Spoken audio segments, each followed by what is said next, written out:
Olá, boa noite para você que acompanha agora o Ponto 3 aqui na TV Pai Eterno. Nos próximos 30 minutos, vamos falar sobre um assunto muito importante para você, pai ou responsável pela educação de crianças, adolescentes e jovens. As consequências da pandemia da Covid-19 para a educação. A pandemia forçou a suspensão das aulas presenciais em todo o Brasil por quase 2 anos. Para evitar a necessidade de contato físico, foram implementadas diversas mudanças na forma de ensinar. O uso da tecnologia, especialmente, mas também um empenho maior dos pais e responsáveis e de cada aluno para obter um bom rendimento na educação à distância. E tudo isso ocorre em meio às dificuldades estruturais, como professores e alunos que não tinham acesso à internet e aqueles que não tinham como acompanhar as aulas. Esses, especialmente, encontraram dificuldades no novo modelo de ensino. Agora, o retorno do ensino presencial, aos poucos, renova os desafios da educação no Brasil. E, diante disso, queremos saber: o ensino à distância veio para ficar na educação básica? Como foi o rendimento dos alunos nesse período de pandemia? Quais os cuidados das escolas para oferecer ensino de qualidade e a socialização, mesmo com o necessário distanciamento social? A pandemia melhorou o compromisso das famílias com a educação? Para conversar sobre esses assuntos, recebemos a professora Gláucia Yoshida, que é doutora em Ciências da Educação e especialista nas áreas de educação, administração, psicanálise e inteligência multifocal, docência universitária e desenvolvimento humano e psicologia positiva.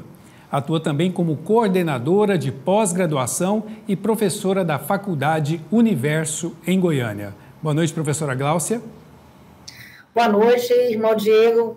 É um prazer estar aqui, gratidão pelo convite, debatendo um assunto tão importante nos dias atuais, que é esse fenômeno pós-pandêmico.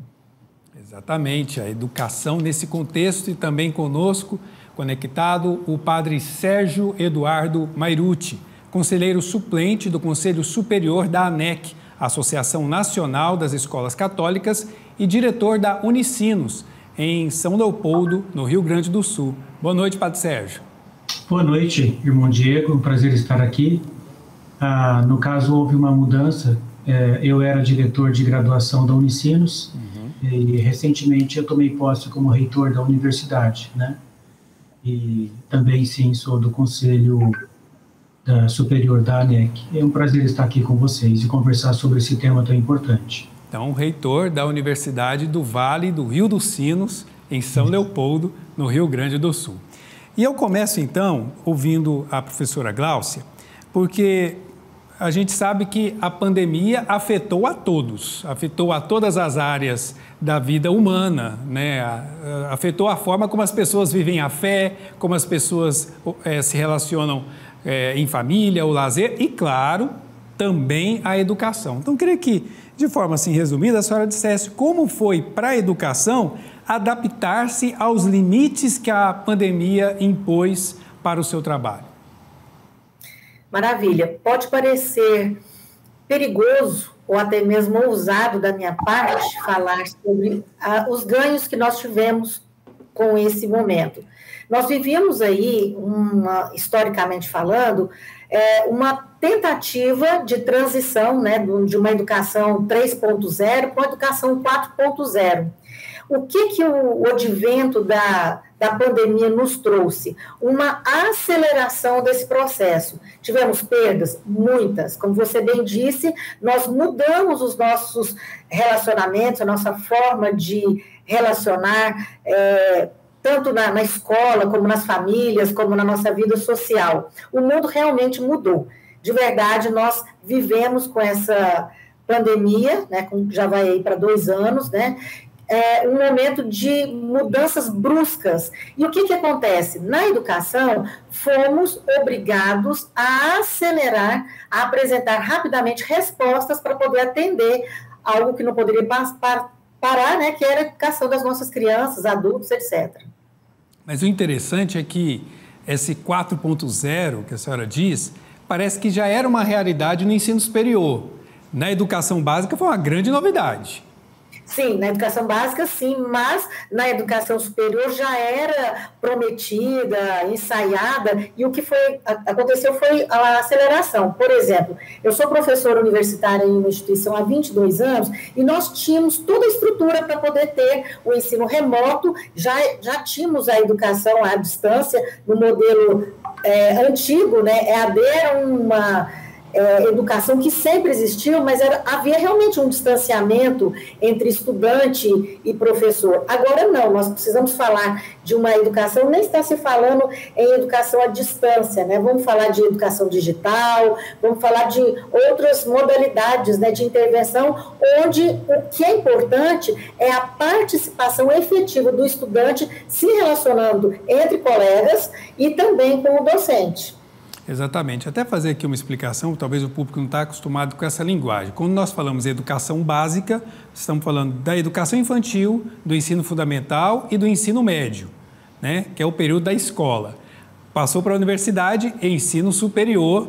E aí, quando a gente fala de educação como um todo, não estamos falando só de crianças, adolescentes, mas falamos de adultos. E já que todas as faixas etárias também, digamos, participam da educação, né, até a terceira idade também tem a oportunidade de hoje buscar ou a alfabetização ou a pós-graduação.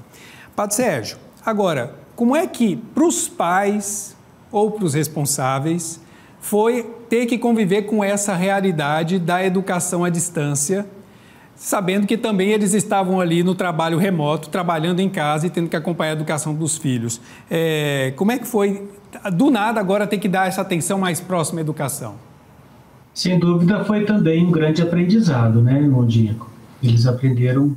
Eu acho que foi uma experiência que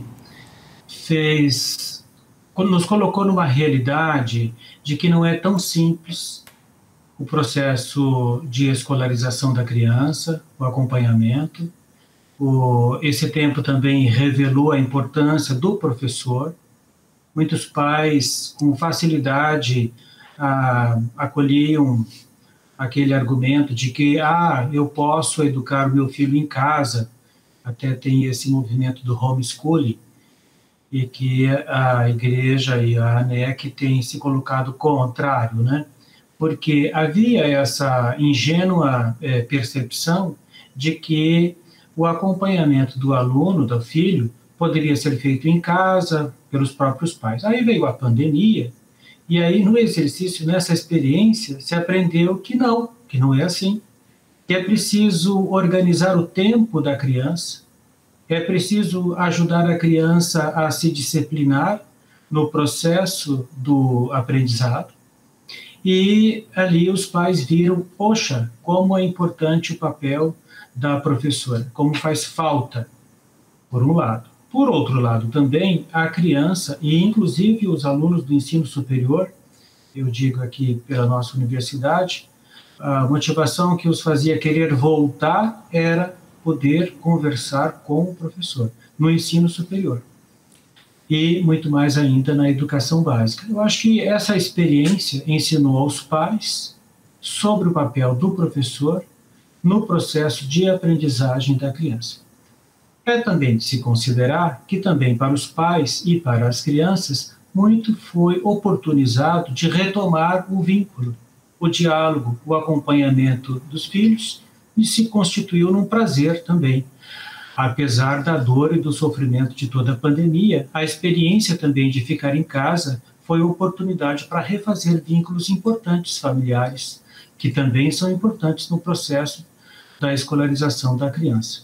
Eu vejo, como disse a professora, é difícil a gente falar de algo bom da crise pandêmica, mas na perspectiva da fé a gente sempre olha com um horizonte de esperança, e com esperança eu vejo a reconstituição dos vínculos do relacionamento, claro, com todas as dificuldades que também surgiram nos ambientes familiares, e a percepção da importância do professor e da professora nesse processo. O senhor se referiu a uma coisa que é uma questão bastante polêmica, e o senhor disse, a ANEC, a igreja tem uma posição a respeito dessa educação em casa, desse homeschooling. Exatamente como o senhor mostrou muito bem. a assistência e o trabalho do professor, do educador nesse sentido. Mas, na avaliação do senhor, esse período da pandemia reforça esse tipo de pensamento pró-homeschooling ou confirma para aqueles que fizeram a experiência de que isso não dá certo? Não, eu acho que contrário, né? Para aqueles que achavam que era uma solução, viram que não é. Uhum. E que não é porque se a eles faltava a percepção que nós temos de que mandar o filho para a escola, irmão Diego, não é só para ele aprender a ler, a escrever, não. É para ele aprender a ser um cidadão, uma cidadã. É para ele conseguir estabelecer relações com pessoas que não são iguais, são diferentes da própria família. Por isso que a diversidade é importante dentro do espaço da sala de aula. E a escola oportuniza a formação integral, a formação de cidadãos que saibam conviver com regras comuns, em função do bem comum. Então, se eles não tinham essa percepção, ao menos a realidade os forçou a perceber que o processo de aprendizagem da criança depende de um profissional qualificado, preparado para ajudar a criança a dar os passos e haver a etapa adequada para cada conteúdo, separação, a organização curricular propriamente, né? Que não é assim que qualquer um pode fazer. Não que os pais sejam qualquer um, mas que há um estudo e há pessoas e há uma estrutura pensada e com uma experiência que pode garantir a qualidade desse processo. Então, eu acho que eu espero que a pandemia tenha mostrado aos pais o equívoco de se pensar de que se pode dispensar o espaço da escola e se pode oportunizar a criança na própria casa. Eu espero que tenha se confirmado essa ideia como um equívoco. E nesse ponto da socialização, que até falamos na abertura do programa, com certeza os alunos estavam com saudade de voltar ao convívio. A minha sobrinha ficou 2 anos afastada da escola e como ela é portadora de deficiência, a gente ficou assim um pouco resistente do retorno à escola. Ela protestou veementemente, eu quero ir para a escola e está muito feliz de estar lá. E aí, professora Glaucia, eu gostaria que a senhora pontuasse mais uma vez, reforçasse a importância da escola, não só como um espaço de desenvolvimento do conhecimento, do intelecto, mas também de socialização, de preparação para a vida, né, em comunidade. Bom, é importante ressaltar aqui que o grande prejuízo que a pandemia nos trouxe foi, de fato, o adoecimento mental. Eu sou professora, né, de futuros psicólogos, convivo demais com psicólogos, e o que foi percebido ao longo desses 2 anos? Meus colegas psicólogos que estavam apenas na sala de aula, todos retornaram para os seus consultórios, e os meus estudantes recém-formados, todos já terminaram a graduação já com pacientes. Então, o adoecimento mental é proveniente, em especial, por causa desse isolamento.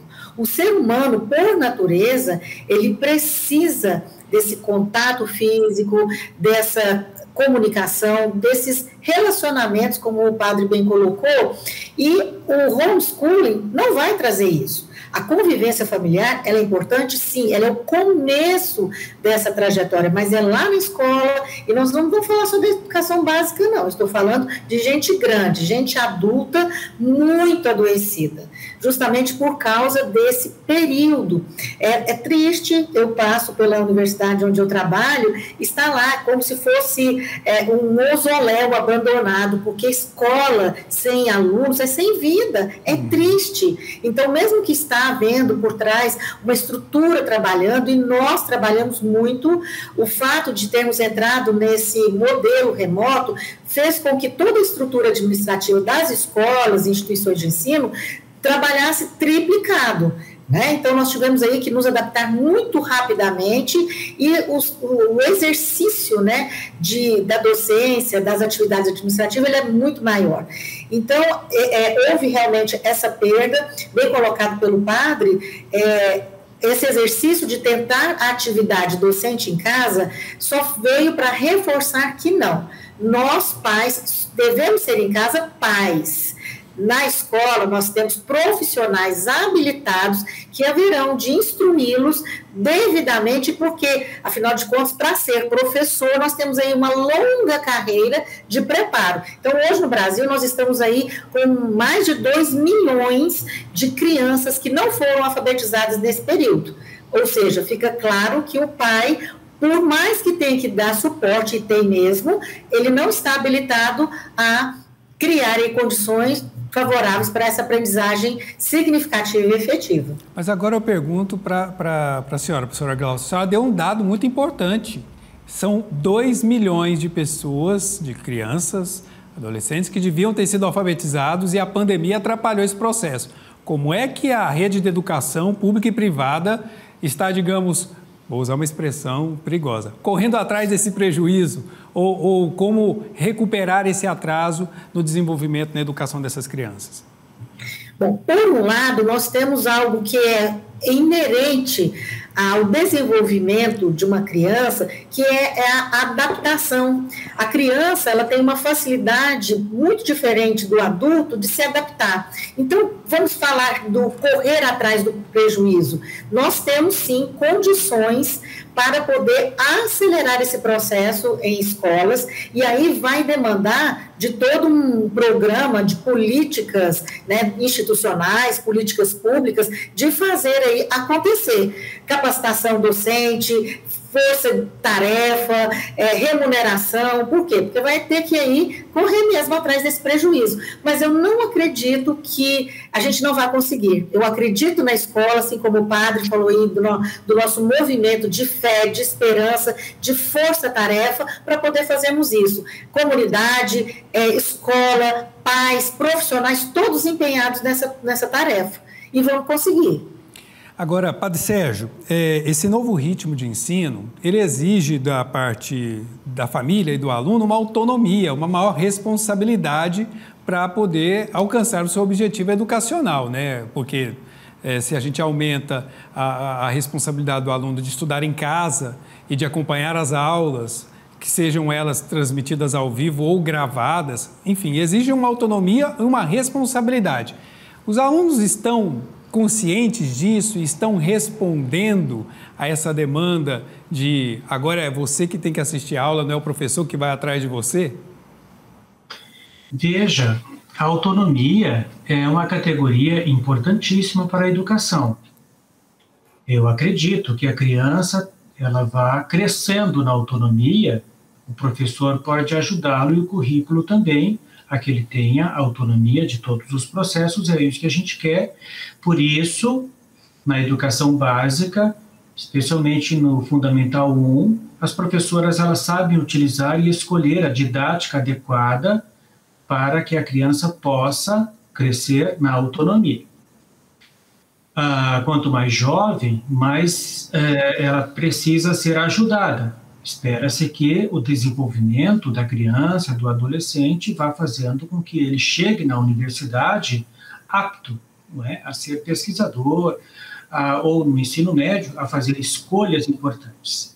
Olha, irmão Diego, não se trata de ele, de uma hora para outra, e por conta da pandemia em casa, adquirir essa autonomia. Não é assim. Se nós estamos falando de crianças de faixa etária do Fundamental 1, ela precisa de ajuda especializada da professora que se preparou para isso e sabe adequar o tempo da criança ao currículo adequado. Depois, quando no ensino no Fundamental 2, a criança precisa pegar gosto e amor ao conhecimento e ir crescendo também na capacidade que ele tem de administrar o seu tempo de estudo pessoal, o seu tempo na escola e se motivar no processo de aprendizagem que ele é instigado, motivado na facilitação que o professor faz. No ensino, para que depois no ensino médio ele cresça. Mas olha, eu estou falando isso porque é o seguinte, isso não se adquire de uma hora para outra, isso precisa da ajuda dos professores e não é o EAD que vai dar isso. Não, é o ensino superior. O EAD no ensino superior não é para todo o perfil, não é para todos os cursos o EAD. a demanda específica, que ele complementa aquilo que ele recebe na educação presencial, a demanda que não precisa, que é uma tutoria, que ele vai aprendendo porque ele já sabe, ele já tem os pressupostos. Então a gente tem que cuidar e dizer, não, agora a modernidade chegou, a tecnologia chegou, os alunos vão ter mais autonomia. Não, a autonomia ele vai ter se ele aprendeu a tê-la. Se ele teve os pressupostos na educação básica que o ajudou a buscar conhecimento, a procurar na leitura, a seguir um tutorial, a seguir as instruções e ampliar o seu conhecimento. Autonomia também é de se aprender. Evidente que visa-se a autonomia na educação do sujeito responsável pelo seu processo de formação. Mas isso também se aprende. E se não teve na educação básica, vai ter dificuldade quando houver a substituição pelo presencial, do presencial pelo à distância. A experiência da pandemia, de fato, forçou que houvesse esta experiência do à distância. E foi solução, nos ajudou bastante. Necessário é ainda aprender, e não é só o aluno aprender, mas as instituições também aprender à medida como, para quem e que tipo de conhecimento nós estamos construindo com este ferramental, que é bom, que é um avanço da tecnologia que nos oferece e que demanda, sim, de autonomia do aluno, mas é algo que se aprende. Exatamente. No dia 15 de outubro de 2020, o Papa Francisco lançou o Pacto Educativo Global, propondo ao mundo todo uma aliança em prol de uma educação de qualidade. Quando ele idealizou este pacto, ainda não tinha ideia do desafio que a humanidade enfrentaria com a pandemia de Covid-19. Mas o fez motivado pela crença de que a educação é um dos caminhos mais eficazes para humanizar o mundo e a história. Por isso, Papa Francisco afirma que a educação é, sobretudo, uma questão de amor e responsabilidade que se transmite ao longo do tempo, de geração em geração.